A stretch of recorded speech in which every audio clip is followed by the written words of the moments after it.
The big one.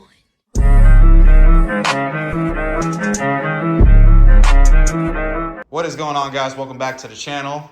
Today I got a short video and we're gonna go ahead and dive right in. So I just got a box. Larry just showed up within the hour, and this is gonna be a pretty brief video about why I chose to get it. So let's get into it.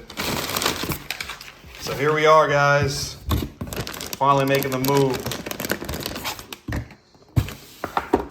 If you don't know what this is, I'll explain briefly. Most of you know, though. Most that are into cars. There's obviously a Haltech. This is an ECU or an EMS, which is electronic control unit, or EMS should be electronic management system.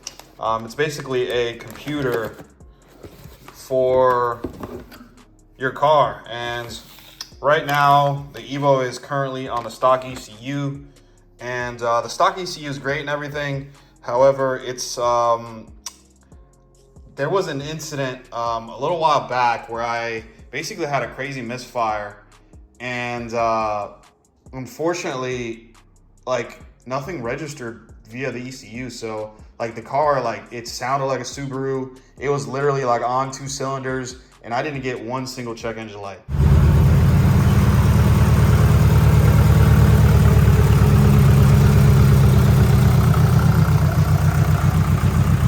And that for me was a huge wake-up call. So next opportunity, I went ahead and jumped on it, and went ahead and purchased this when I had the availability. Now you may be asking yourself why I went with Haltech and over other competitors. Overall, I've never heard anything negative about Haltech. I've heard mixed reviews about AM Infinity. I'm not spending Motec money. I'm just, as great as that ECU is, I'm just not gonna drop. I think it's like $7 grand for like an ECU. It's not worth it to me. And then I've heard good things about that. What is it? It's ECU something. I forgot what it's called, but it's a cheaper option for the Evos. I've heard good things about them, but overall, I just think from what I've heard and what the tuner recommends, Haltech is the way to go. So I guess it really depends on who you talk to and who your tuner is. We're not going to install this just yet, so this is the reason why I'm showing you this video right now. This is probably looking like in a couple months or so. But yeah, we have the ECU. This is obviously the Haltech Elite 2500. And unfortunately for us with the Evo 9s, because we have Mivec, this is the only ECU we can get, which is the most expensive and highest trim that they have, which is the 2500. Pretty good packaging. I'm not gonna go too much into it, but it comes with some other stuff down there. And this is actually I was a little bit worried too, because when I first opened this, the product code was different than what I ordered, but I guess the ECU is universal, and then this is what's actually specific to the actual Evo. And as you can see, Evolution 9 all regions. So the Evo 9 needs its own complete kit because of the Mivec. And then of course I went ahead and ordered this. This is a flex fuel sensor. So basically we're gonna be able to run actual flex fuel, which I actually haven't done. I've done the dual map. So there's a common misconception.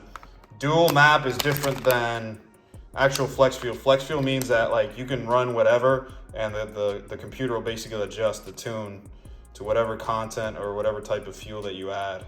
So that's what this is. All in all, this was roughly, so I got a good deal on this. I bought these from the guys over at Graveyard Performance in Utah, and all together this should have been like $2,700, and I ended up getting it, I want to say, for like 23. So they hooked it up pretty well. So I'll go ahead and put their info in the description. But yeah, guys, pretty short video. No more games with this. I've been wanting to do a standalone ECU, mainly for the fail-safes. I've invested a lot of money into this car, and last thing I need is something going wrong, and it could have been something that could have been caught. So my thought process is I want to invest in my investment, which, you know, modifying a car is not an investment, but I put a lot of money into this Evo, and I want to make sure that I get the most out of it. It'll be better tuned, of course. The tuning will be a lot better. It'll probably run smoother, maybe not on the daily drive side, but definitely more when I'm actually in boost and stuff. And then obviously the fail safes. And then additionally, we could add things like, we could add the anti-lag, which I gotta figure out how I'm gonna do that. And then launching the car should be easier in theory, because we can actually go in and actually tweak things. And by we, I mean my tuner, not me, but he can actually tweak things so that bogging issue that I have due to the 411 final drive, maybe this will help.